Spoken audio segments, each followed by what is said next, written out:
Hello, my creative friends. Jessica Sanders here of ColorMeCreativeArt.com. Today I want to share with you some coloring with my Chameleon pens. If you've been following me on social media, you know that I have fallen in love with these pens. I'm really new to alcohol markers, although I'm familiar with alcohol ink. And these have taught me so much just by practicing with these. And so here we go. Let's test it out. First of all, I want to tell you that I drew a doodle with sort of a gemstone on an artist tile with a pigment micron pen, which is a pigment liner pen. But Chameleon has a liner pen that works well with their markers. I just don't happen to have one. And so I'm planning on just using basically a monochromatic color scheme. And I have red coral and vermilion to do the job for me. Now, mostly I think I'm going to use the vermilion, but because I tend to work intuitively and I may want to pick up another marker, I am going to have this one available. And I also have to the side a piece of paper so I can test the fuse times of my marker. And I have a water-based grayscale marker. Chameleon also has grayscale markers. I just don't happen to have them, but a water-based marker works great and won't smudge and smear with the Chameleon pens or alcohol-based markers. All right, so let's get started. If you're not familiar with Chameleon pens, you can go check out their website. I'll put the link below in the comments. But basically they have a fusing chamber. This is an innovative pen.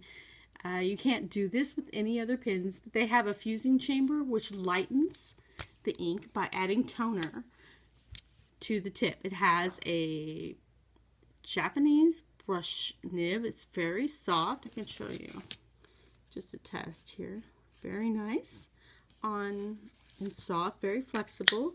And we have a bullet nib, which will give us a straighter line, or you can get nice fine lines.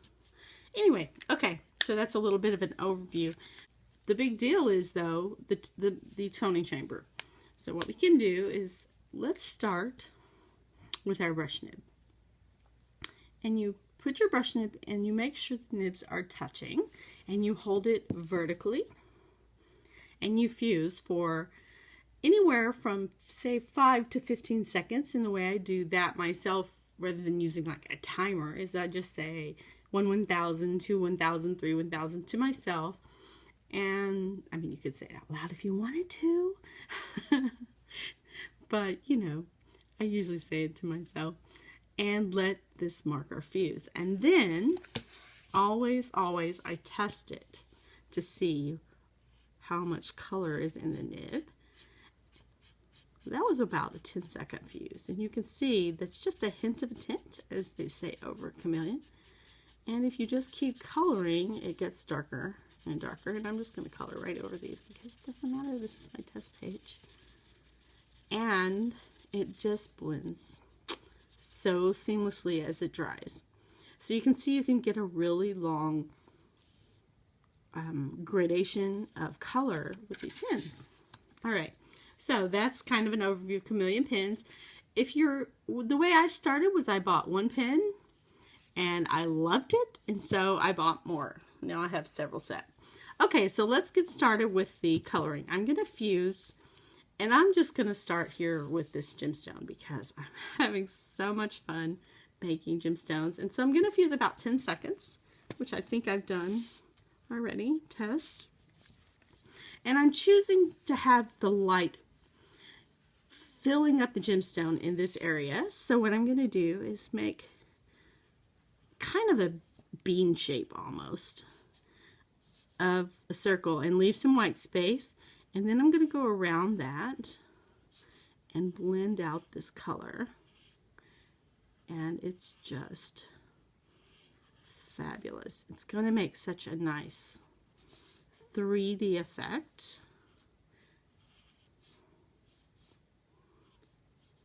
Now, if I want this really highlighted section to be bigger, I would just fuse a little bit longer.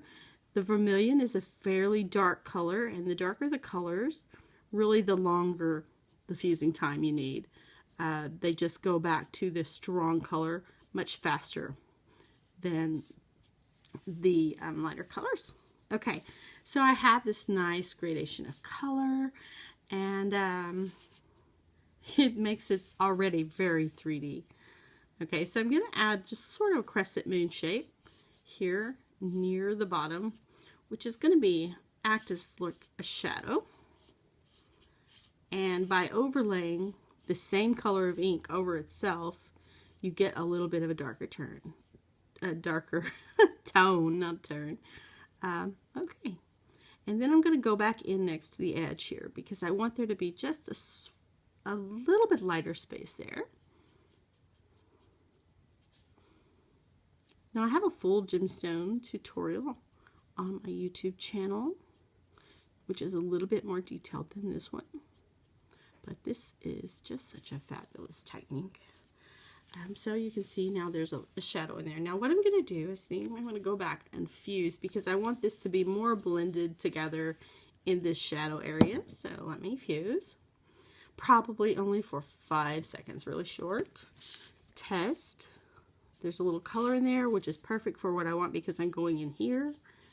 And I'm going to use that same crescent moon shape. And there we go.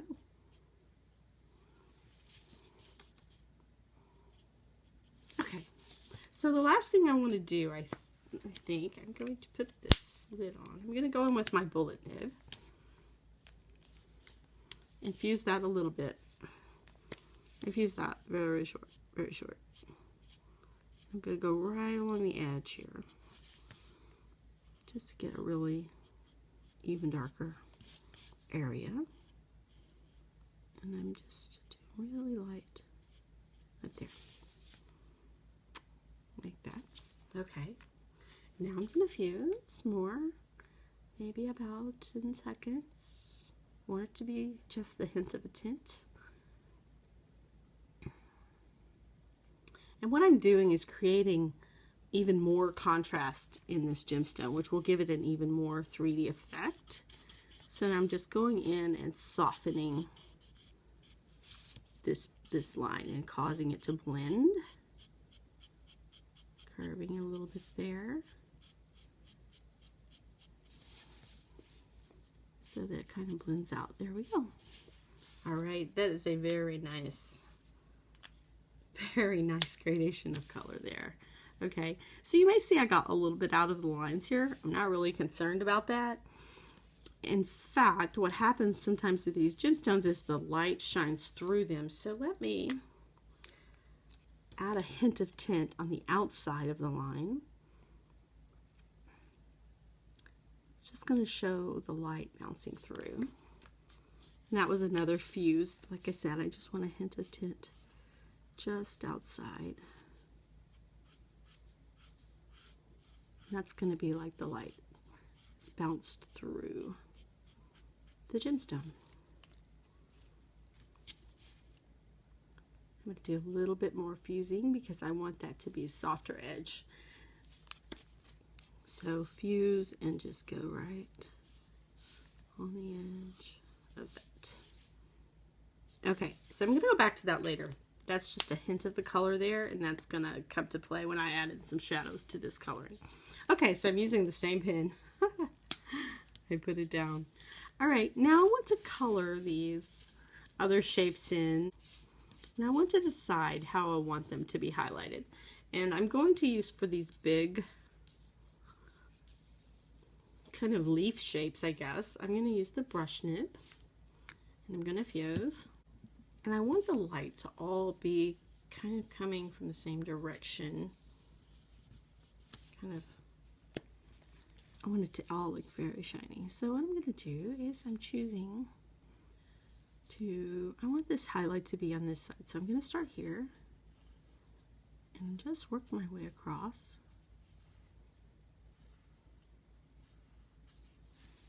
Now you can see I have a little bit of a line there. That's because of the way I'm holding the marker. If you hold it at an angle, then you get sort of that line thing going on. So they recommend that you hold the pens more vertically. and then you don't have that problem. But it's easy to fix because all you have to do then is fuse and go right back over it. So I'm just going to do the same thing again and work my way down. This time holding the pen a little more vertically so that sort of operator error doesn't happen again. All right, there we go. That's a nice gradation. And I'm going to finish all of these leaf shapes, these open ones, in the same way. I'm just going to vary where I put the light. I want the light to be more kind of coming from here. So I would say light, light, light, and then I'm going to add some shadows in. And I'm going to speed through that for you because it's kind of repetitive, and then I'll come back and talk to you more when I start working on the other leaves.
Okay, so now I have a really nice gradation of color gone and colored in, and I want to add a little bit more depth to the shadows here in this area. So what I'm going to do is take a red coral RD2, and I'm going to use the bullet nib. An interesting thing with these markers is sometimes, even though this is a lighter color, the tone, and when they overlap, it works great as a shading and shadows. So if you see here on my test card, when I add this color to that, it makes it darker overall. So that's what I'm going to go for. I'm just going to darken these shadows a little bit, and I'm going to do a technique that's called flicking, which basically is like you put your pen down, and as you go, you lift it and you flick the ink, and what it does is it causes it to blend. So it blends a little bit more. So you do this flicking, and you can do this with one color or multiple colors, and that color of the alcohol ink will just magically blend together. It's really awesome. So more flicking because I want to just deepen these shadows. So you just put your point down and lift as you go, and you go quickly and flick. So I have a nice shadow there. Okay, and now that I've done that with my RD2, I'm going to go back with my RD3 Vermilion with the bullet nib, and I'm going to flick in the opposite direction. Now you notice I'm working within the area that's already dark, so the gradation is already there. And so this is just going to add dark color to that gradation. And I'm also looking in the direction I want the shadow to go.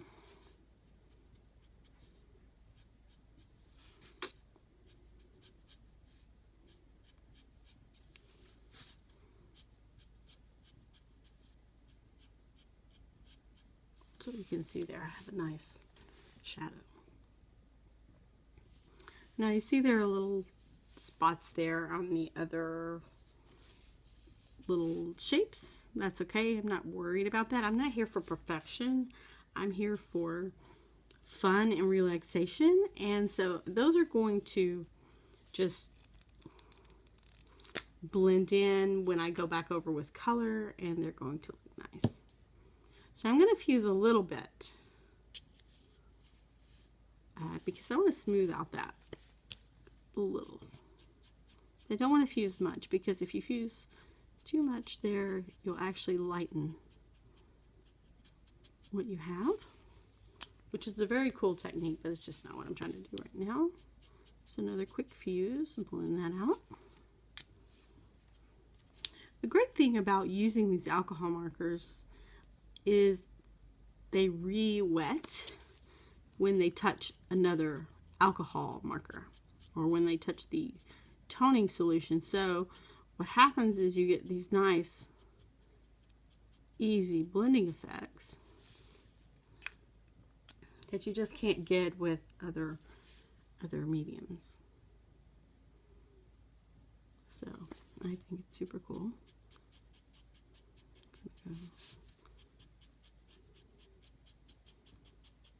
By just using a little bit of that toning medium, I'm just waking up those inks, so to speak, so they can just blend nicely. And adding in another layer, which is also cool, the layering effect you can get in these markers. So when you add the same color over itself, it gets even darker. All right, very nice. So you may think when you're coloring, everything is supposed to be, you're going to get everything perfect the first time. And the truth is, no one gets everything perfect the first time. And the more you practice, the better you'll get, obviously. But the thing is, all of those little marks and things and mistakes just add character to your work. So I just think they're fabulous. All right, so what I've decided to do with these little feathery looking flowers is, because of the little dots in there, I really like that. So I think I'm just going to go with that. And I'm going to add more dots with the RD2. And I'm going to add more dots at the bottom so they overlap a little, and then less the top. So you get kind of a nice effect here of where they blend together, and then there's less. It's a shading technique that you can use with really any medium, but they don't blend together like these alcohol markers if you do it this way. And basically it causes it to be dark at the bottom and lighter at the top.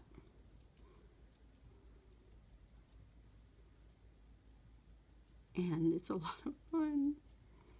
So much fun. Alright. More here. This time I'm going to make it more dotted there on what looks like the shadow area. And then the edge that's closer out to the light there, I put less dots. Now if this was a bigger area, you might just color it in solid at the base, but I just want that. Now what I'm going to show you is the great transparency of these markers, because the color really will show through one another. And so what I'm going to do is go back to my RD3, and I'm just going to color straight over. And you're going to see that it's going to show the highlights. The little dots are going to be there.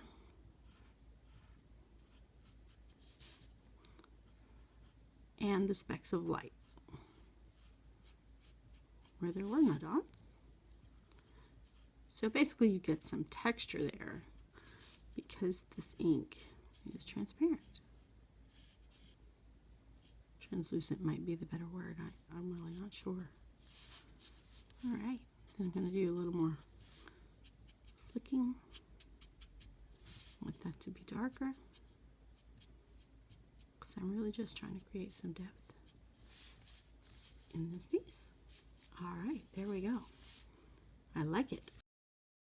So here's a nice close-up photo so you can see the little dots that we have created in the texture.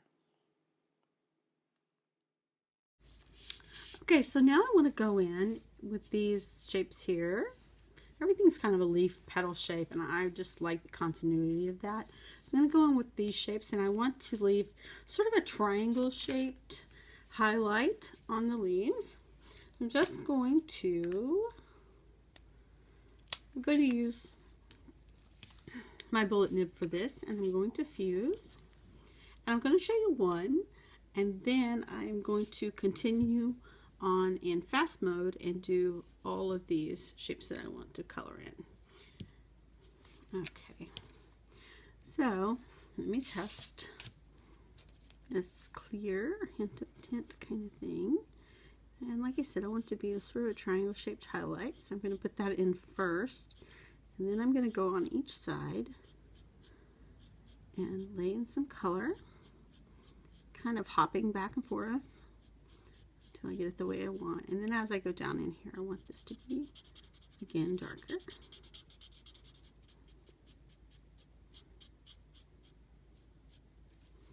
All right, I'm going to fuse that again.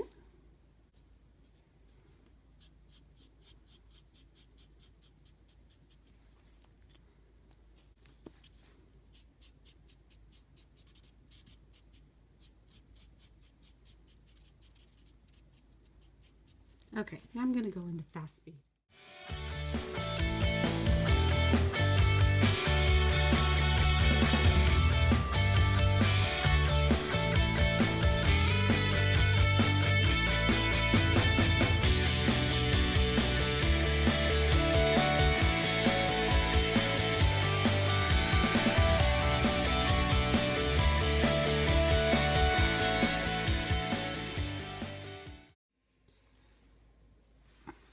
Okay, so now that I've finished these, I left most of these really nice and light, and I like that effect. It kind of contrasts with the darkness of the bottom of the sphere. And I want to go back in and just add in some detail. I'm going to add in some shadow, some detail, and some highlights. So I want to show you a technique. I noticed that these petals are a little bit lost because of the dark against the dark, so I just want to lighten them up a little bit. And the way I'm doing that is I fused my pen, the bullet nib, for a long time, and I'm just going to go in and make a mark, and it's going to lighten because I'm just putting down really the toner, and it's going to lighten those tips a little. So you may be able to see it working here. I can work on it a little more. I still have, testing my pen to make sure it's still fairly clear. I fused it for probably at least 20 seconds so I could just pull out that color. I'm going to do that right there. It takes a second for it to start showing. Okay. So I think that be able to see how that's a little bit lighter on the tips now, and that's really all I want. It's just a little bit. And now I'm just going to color out. I have lots of the toner. I'm just going to color. That was a really long fuse, and that's why there was so much. I could have done a really big area with that, but I didn't need to right now. Okay, so now what I'm going to do is I'm going to go back in with my fine line pen, and I'm going to just emphasize these lines. Just draw right over them. And it's pretty much dried. Alcohol inks dry so quickly. So I'm just going to emphasize those lines so that it stands out from the background a little bit more. I didn't want it to be lost. And all the way around. No need to do that smallest one. Then the other thing I want to emphasize the sphere over here. Make that a little darker with the fine liner. Really emphasize that shadow. Go back over this line a little. Trying to go really slow and carefully because I'm pretty happy with this little circle I've got here. I don't want it to get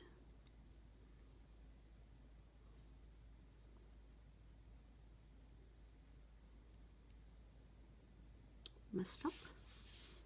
Alright, so I like my lines to be sort of even thickness. Add some thickness in there. And this is just going to add some depth to the overall piece. I kind of like that it has this little tiny highlight showing through there. Let me see, anything else I want to emphasize? I don't think I want to do anything else with the fine liner, at least not right now. So now what I want to do is add some shadow with my gray, super light gray watercolor marker. Now the beauty of using watercolor markers with these is they're not going to disturb the alcohol inks at all. They just kind of ignore each other. So I'm just going to add in sort of a shadow there, and it's going to dry a little bit lighter. And add in the shadow.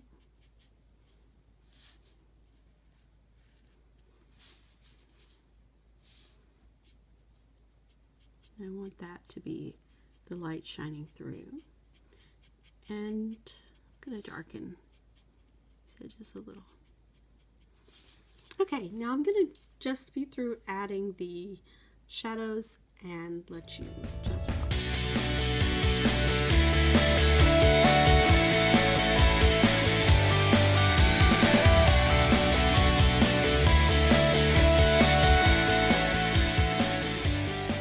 For my last step, I added in these small highlights with a Jelly Roll pen, or you could use a paint pen.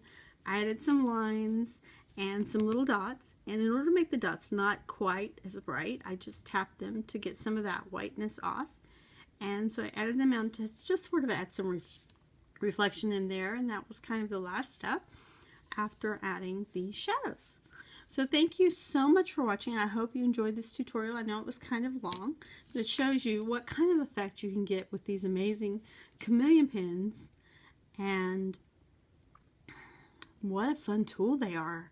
And you can use them in so many different ways, in combination with so many different things.